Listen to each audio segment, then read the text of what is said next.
Let me begin this conversation by saying that I personally bear no grudges to the gay and lesbian community. In fact, I want gays and lesbians to have the same privileges that I do. What I'm about to postulate to you is simply my opinion. Nothing more, nothing less. We all have them. If you do not care for my opinion, I understand. That is certainly your right. I respect that and hope you respect my right to have my opinion. Please also note that much of what I'm going to say is pure speculation on my part. I'm not a historian, nor am I a religious scholar. Today, a debate is raging in our land over the rights gay people do or do not receive from government. The question specifically is, can gays be given or be denied a marriage by a government which is supposed to treat us all equally? I believe the question is being framed in all the wrong ways, and a more appropriate question should be, how can government extend to gays and non-gays exactly the same benefits while offending the fewest number of people? Today, New York and California have liberal gay marriage policies, while Mississippi and Tennessee have conservative policies. That is fine. That is exactly why we have defined states within our great United States, so that differing parts of the country may pass laws which are more in tune with what their citizenship desires. It is called states' rights. How did California get to where it is today? What I would like to do is compare the 1950s to today. The 1950s seems to be an inflection point in society. After the 50s, society around the world began to change. Prior to the 50s, few could imagine that two men might want to marry. Even further imagination would have been required for someone to believe that there was a right involved in the matter. To establish how we went from effectively the unthinkable to a right, I believe it is useful to explore the historical relationship of religion and government to marriage. I think it is probably safe to say that government and religion have always been closely intertwined. Which came first? It's hard to say. Did someone believe in God before there was a group of people who elected a leader and said, "We're putting you in charge of making the decisions"? Of the entirety of religion and government operations, marriage itself is a fairly small subset of what they do. Per religion, marriage probably evolved as a method to formalize what must have been a difficult process for parents of young girls and women who have often been left with less stature in the male-female relationship. Marriage was probably instituted to assure the parents that their daughter was going to be treated with some level of seriousness, whether it was from a physical context, i.e., she wasn't going to be hurt by her new family, or from a monetary context, i.e., she would be provided for in the future by her mate and her mate's family. This religious marriage was important because it assured all involved that there was a sacred oath that the family's children, or their genes essentially, would be passed on and taken care of properly in the future. As human society advanced, it developed more and more sophisticated means of governing. I believe it was Hammurabi who was one of the first to codify in writing the edicts of the government. Marriages were, at some point in time, recorded not only by the religious leaders, but also by government. Why?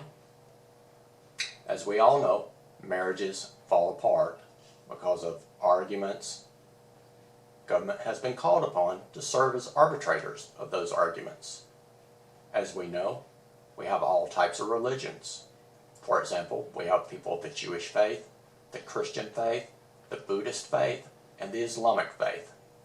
Unfortunately, it's sometimes difficult to make a young man or young woman stay within their faith when marrying. Young people have a natural tendency to want to explore the boundaries. When that happens, what you get is marriages of young people of different faiths, which is okay until the breakups begin. Remember the earlier discussion which centered on why the marriage was important?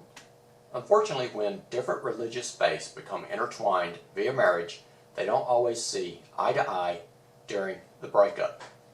Thus we have government, which is supposedly non-partial, stepping in to not only record marriages, but to adjudicate the breakups. Thus, government serves to be an impartial judge of how marriage roles are resolved. Another critical role of government in the marriage equation has been the issue of inheritance.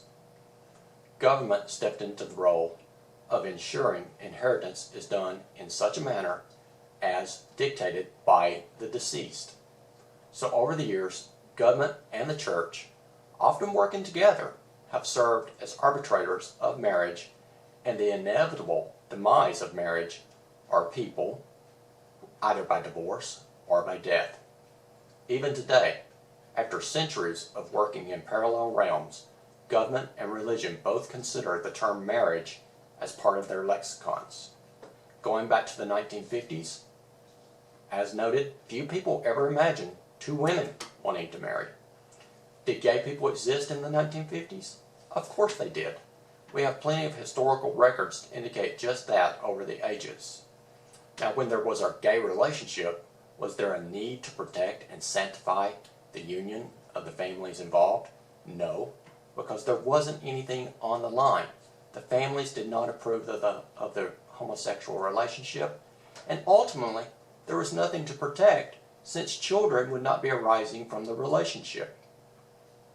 So what has changed in the year 2012 that makes our society different from society in the year 1950? Financial independence has happened. People in developed countries now have the ability to support themselves without as much reliance on the family. People have jobs far removed from our ancestors' agrarian roots. Today, family success is not a matter of how many children you have to work on the farm. Thus, the needs of society have changed. But just because society does not depend upon the family bond being strong for success, it does not mean that those who practice religion have disappeared. There is still a large proportion of people who take their religious practices very seriously. The real disconnect is that people have not realized that religion and government should be distinct entities from each other. In terms of marriage, at least in the past, they have not been separate. Today, they should be separate. I propose marriage is first and foremost a religious construct. Marriage should no more be a part of the government's lexicon than the Jewish term bar mitzvah. I would argue that if we as a society have a need for a coming-of-age concept within government, that it should never be called a bar mitzvah. Thus, the same goes for the word marriage. It simply has too many religious connotations. It shouldn't be used. We have a perfectly good term for a union between two willing parties, which can be used for government purposes. It's called a civil union. The term civil union should be used for the joining of people in a governmental context, whether they be gay or straight. It's the fair thing to do. Tolerance should be displayed by both sides of the gay marriage, or as I like to put it, the civil union question. If you are gay and support civil unions in government, then I would ask you to be tolerant of those people in society who are religious and believe in the term marriage to be off limits. If you are straight and or religious, then you should be tolerant of gay people who are not receiving benefits that they should be receiving, but cannot due to far too restrictive laws. In the end, the term civil union is never going to make a certain percentage of people happy. There are those in the gay community who will never believe that they are receiving the same benefits their straight cousins are receiving. And there will always be those whose religious beliefs are such that they will not tolerate same-sex people joining together in a loving relationship. But hopefully, as a society, enough compromise can be met by enough people that the constant bickering and name-calling can subside. Otherwise, your children and your children's children will be facing the same arguments you cannot seem to overcome today. Thank you for listening to what I had to say, and you have a great day, okay?